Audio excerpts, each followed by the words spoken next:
അഭിലാഷാട്ടയും താങ്കൾക്കെതിരെ ഒരുപാട് പരാമർശങ്ങൾ ഇപ്പൊ നടത്തുന്നുണ്ടല്ലോ. താങ്കൾ കള്ളൂടിയനാണ്, റോട്ടിൽ കിടക്കുന്ന ആളാണ് എന്നൊക്കെ പറഞ്ഞിട്ടാണ് ഇപ്പൊ ആട്ടായം പറയുന്നത്. അപ്പൊ അതിനെപ്പറ്റി എന്താണ് പറയാനുള്ളത്? അപ്പോൾ അതിനെപ്പറ്റി പറയാനുള്ള പക്ക പോക്കത്തരമാണ് അഭിലാഷാട്ടയം എന്ന് പറഞ്ഞ മിൽക്കാരൻ കാണിക്കുന്നത്. പുള്ളിയുടെ പരിപാടികളും അവാർഡിനേറ്റൊക്കെ കൊള്ളാം. പക്ഷേ എനിക്കെതിരെയുള്ള ആഞ്ഞടിക്കുന്ന സംഭവങ്ങളൊക്കെ തെറ്റാണ്. കാരണം ഞാൻ ഏതെങ്കിലും പ്ലാറ്റ്ഫോമിലേക്ക് എത്താതിരിക്കാൻ വേണ്ടിയാണ് പുള്ളി കളിക്കുന്നതെങ്കിൽ പുള്ളി തെറ്റിപ്പോയി. ഞാൻ വേറെ ആളാണ്, എൻ്റെ കളി വേറെയാണ്. അപ്പോൾ ഞാനൊരു ഒരിക്കലും ഒരു കള്ള് കുടിക്കാനോ നാട്ടിലോട്ട് കിടക്കുന്നവനോ അല്ല. എനിക്കൊരു വീടുണ്ട്, കോടിക്കണക്കിന് രൂപ നമ്മുടെ സ്ഥലം വിറ്റ് കഴിഞ്ഞാൽ തന്നെ കിട്ടും. അപ്പോൾ അതുകൊണ്ട് തന്നെ ഇപ്പോൾ ഞാൻ ചെറിയൊരു കോടീശ്വരൻ എന്ന രീതിയിൽ പറയാം. കാരണം എനിക്ക് എൻ്റെ അച്ഛനും അമ്മയുടെയും കാലശേഷം വേണ്ടി ഞാനൊരു കോടീശ്വരനായി മാറാം.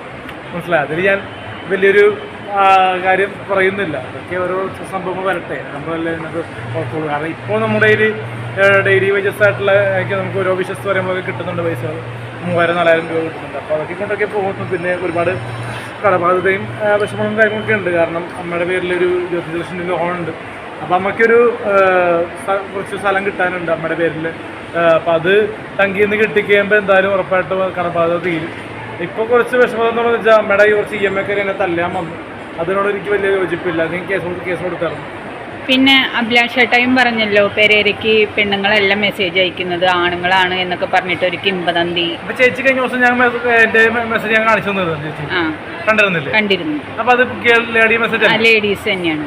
അപ്പോൾ അതിനെപ്പറ്റി ഞാൻ പറയാം. കാരണം പക്കാ പോക്കിത്തരമാണ് അതിലും കാണിക്കുന്നത്. കാരണം ലോകത്ത് ആണുണ്ട് പെണ്ണുണ്ട്. അപ്പോൾ ആർക്ക് വേണമെങ്കിലും എൻ്റെ ഫോണിലേക്ക് മെസ്സേജ് അയക്കാം, എന്നോട് ഇഷ്ടമാണെന്ന് പറയാം. അപ്പോൾ എത്ര ആൾക്കാരുടെ നിന്നും നമുക്ക് സെലക്ട് ചെയ്തെടുക്കുന്നുള്ളത് നമുക്കുള്ള ഒരു കഴിവാണ്.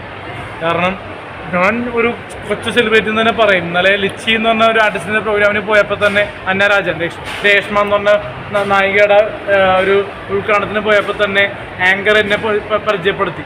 ആങ്കറിന് എന്നെ പരിചയപ്പെടുത്തേണ്ട ഒരു ആവശ്യമില്ല. ഞാനവിടെ പോയി ഒരു പബ്ലിക്കായിട്ട് നിന്നു. അപ്പോൾ ഞാൻ ചെറിയ സ്റ്റെപ്പ് ഇട്ടു. അപ്പോൾ ആ സ്റ്റെപ്പ് ഇട്ട സമയത്ത് ആങ്കർ വിളിച്ച് പറഞ്ഞു, കൊച്ചു സെലിബ്രിറ്റി ആയിട്ടുള്ള അലിൻ ജോസ് പെരേര ഡാൻസ് കളിക്കുന്നു എന്ന് പറഞ്ഞു. അപ്പോൾ അതൊക്കെ പറയാനുള്ളത്, എനിക്ക് സോഷ്യൽ മീഡിയ തരുന്ന കുറേ അംഗീകാരങ്ങളുണ്ട്.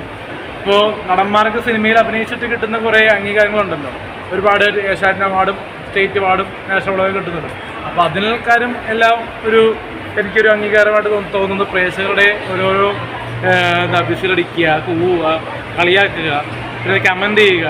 ഇപ്പോൾ നെഗറ്റീവ് കമൻറ്റ്സ് ഉള്ളതുകൊണ്ടാണ് നമ്മൾ ഈ ചാനലിൽ ഇപ്പോൾ ഈ മറുപടി തരാൻ വേണ്ടി വരെ നിൽക്കേണ്ടി വന്നത്. കാരണം നെഗറ്റീവ്സ് വരുന്നതുകൊണ്ടാണ് ഈ അഭിലാഷാട്ടയം എന്നോടൊപ്പം നിന്നത്. കാരണം ഞാനൊരു വൈറലായ വ്യക്തിയായതുകൊണ്ട് തന്നെ എന്നോട് പലപ്പോഴും പല പ്രോഗ്രാമും ചെയ്തു, അദ്ദേഹം ഒപ്പം നിന്നു. പക്ഷേ ഈ കുറച്ച് ദിവസമായിട്ട് പുള്ളി എൻ്റെ ഒപ്പം ഇല്ല, വേറെ രീതിയിലൊക്കെയാണ് പോകുന്നത്. പുള്ളിക്ക്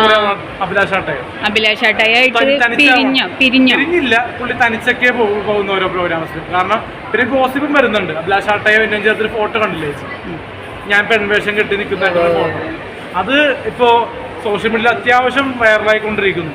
അത് പക്ക പോക്കത്തരോ കാണിക്കുന്നു. കാരണം നിങ്ങൾ ദിലീപേട്ടൻ്റെയോ മമ്മൂക്കയുടെയോ ആരുടെയും ഫോട്ടോ വെച്ച് നിങ്ങൾ ചെയ്യുന്നുണ്ട്. പക്ഷേ അതൊക്കെ മഹാപോക്കത്തരമാണ്. കാരണം ഒരു സെലിബ്രിറ്റി ഇമേജുള്ള വ്യക്തി നടനായിക്കോട്ടെ യൂട്യൂബർ ആയിക്കോട്ടെ. അപ്പോൾ ഞാനെന്ന് പറഞ്ഞ വ്യക്തി പുഷ്പയ്ക്ക് വേണ്ടി ഒരു റീൽ ചെയ്തിരുന്നു പെൺവേഷത്തിൽ. അത് അത്യാവശ്യം വൈറലായിരുന്നു, മൊല്ലട്രോളനൊക്കെ ഏറ്റെടുത്തിരുന്നു. അപ്പോൾ അതിനുശേഷം ഇനിയിപ്പോൾ മായാമോഹൻ ചെയ്താലും കാഞ്ചന ചെയ്താലും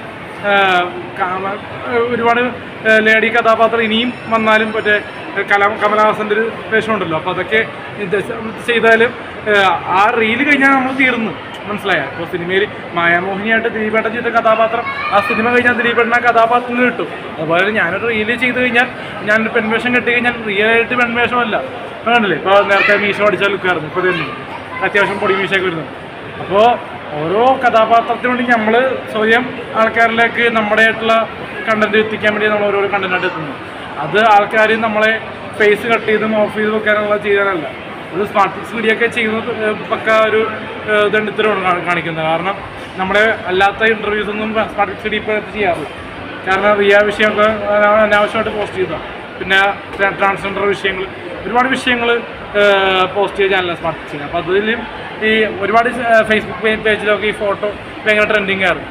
അപ്പോൾ അതിനെപ്പറ്റി പറഞ്ഞത്, ഈ അഭിലാഷാട്ടയുമായിട്ട് ഞാൻ ഒരു തരത്തിലുള്ള സെക്ഷൽ റിലേഷൻഷിപ്പും ഇല്ല, ഗേബത്തൊന്നുമില്ല.